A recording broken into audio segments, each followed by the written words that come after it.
بیٹا یہ کھیل جتنے بھی ہیں نا، اس کے حوالے سے دو باتیں یاد رکھیے گا کہ ہمارے علماء کرام نے دو صورتیں بنائی ہیں۔ پہلے تو یہ یاد رکھ لیجئے کہ اگر کسی بھی کھیل میں جوئے کی کوئی صورت پائی جا رہی ہے، جیسے شرائط لگا لیتے ہیں نا کہ بھئی اتنا پیسہ لگاتے ہیں، اگر تم جیتے تو میں تمہیں دوں گا، میں جیتا تو تم مجھے اتنے پیسے دو گے، یا کوئی بھی چیز دیں گے،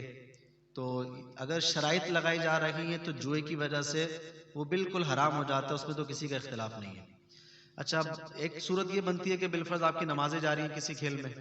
تو چاہے وہ کرکٹ ہے، وہ لیڈو ہے، وہ اسنوکر ہے، تاش ہے، وہ کوئی بھی ہے، جو بھی کھیل ہوں گے نا وہ حرام ہو جائیں گے۔ اچھا، اس کھیل کی وجہ سے اگر لڑائی ہو رہی ہے، جھگڑے فسادات ہو رہے ہیں، آپس کے بغض پیدا ہو رہے ہیں،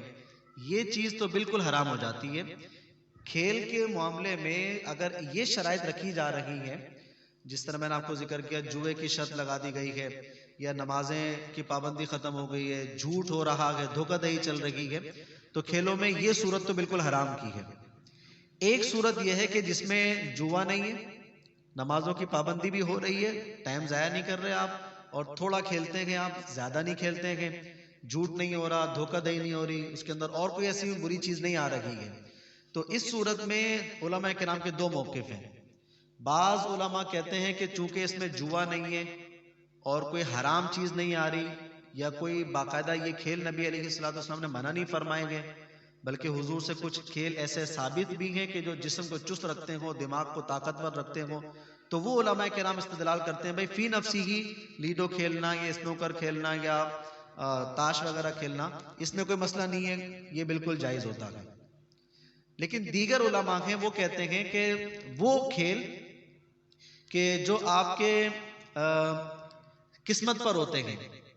جیسے لیڈو ہے، آپ اس کو چلیں گے تو وہ قسمت ہے نا، اس کا کیا نمبر آ جاتا ہے، اس کا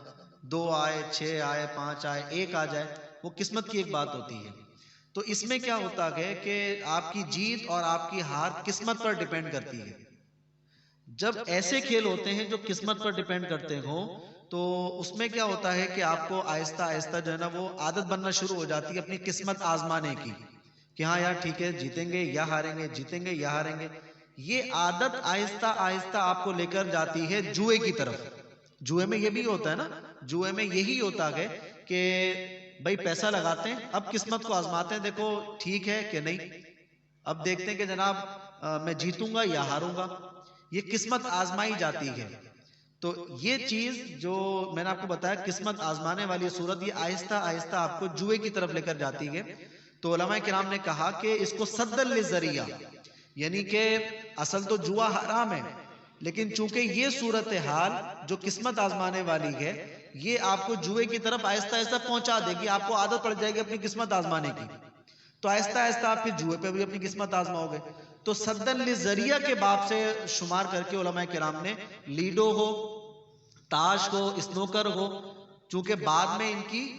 چیز جو ہے نا وہ اس میں شامل ہو جاتی ہے کہ آپ بالفرض آخر میں یہیں تک پہنچتے ہیں کہ جناب وہ جوئے کی طرف چلے جاتے ہیں، تو اس لیے علماء کرام نے پھر لیڈو کو بھی اسی وجہ سے حرام قرار دے دیا ہے، منع کیا ہے۔ تو دو موقف بنے ہیں علماء کرام کے، ایک موقف تو یہ ہے کہ چونکہ اس میں فی نفسی کوئی بری چیز نہیں ہے، اور اللہ نے جو چیز حرام کی ہے نا وہ جوا ہے، جوا اس کے اندر پایا نہیں جا رہا ہے، لہذا حلال ہے بھائی لیڈو کھیلنا، تاش وغیرہ کھیلنا، اس میں کوئی مسئلہ نہیں ہے۔ لیکن بعض علماء کہتے ہیں کہ نہیں، اگرچہ یہ فی نفسی ہی حرام نہیں ہے، لیکن یہ وہاں تک پہنچائے گی کہ انسان کو آہستہ آہستہ عادت پڑے گی اور یہ پھر جوئے کی طرف نکل جائے گا۔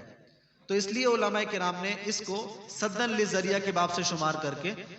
کھیل کو حرام قرار دیا ہے۔ آج بھی علماء کے حرم کے کئی علماء ہیں وہ بھی، اور ہمارے پاکستان کے بھی کئی علماء ہیں وہ بھی اس کو اس لیے منع کرتے ہیں کہ بھئی یہ جوئے تک پہنچائے گا۔ جس طریقے سے آج ہم لوگ دیکھتے ہیں اپنے گھروں میں بچے موبائل دیکھتے ہیں تو ہم اس کو زیادہ نہیں دیکھنے دیتے، کیوں؟ کیونکہ نقصان ہے، بچے کی آنکھیں خراب ہوں گی، بچہ جو ہے نا وہ سست کاہلی کا شکار ہو جائے گا، پڑھنے کی طرف نہیں آئے گا، بس کو ایک عادت پڑ جائے گی موبائل پر دیکھنے کی، تو اس طریقے سے ہم اس کو منع کر دیتے ہیں۔ اسی طریقے سے ہمارے علماء کرام یہ مزاج رکھتے ہیں کہ ایک حرام چیز گئے اس سے پہلے جو چیز ایسی ہو جو اس حرام تک پہنچائے وہ چیز حرام ہو جاتی ہے۔ اس لیے لیڈو وغیرہ گئے، تاش ہے، تو یہ چیزیں، یہ اسنوکر ہے جیسے، یہ چیزیں ہیں، آپ اس کو دو قول ہیں علماء کے، اور زیادہ بہتر ہمیں یہ لگتا ہے کہ بالفرض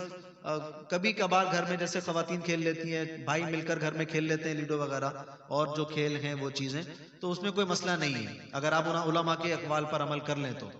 اور جو دیگر علماء ہیں جو کہتے ہیں کہ نہیں جناب یہ حرام ہے، تو وہ ایک ہے جناب، جیسے ہمارے آج کے نوجوان علاقے میں بھی اگر کرکٹ کھیلتے ہیں تو شرطیں لگا دیتے ہیں، بھئی تو بوتل پلائے گا، میں جیت گیا تو تو بوتل پلائے گا،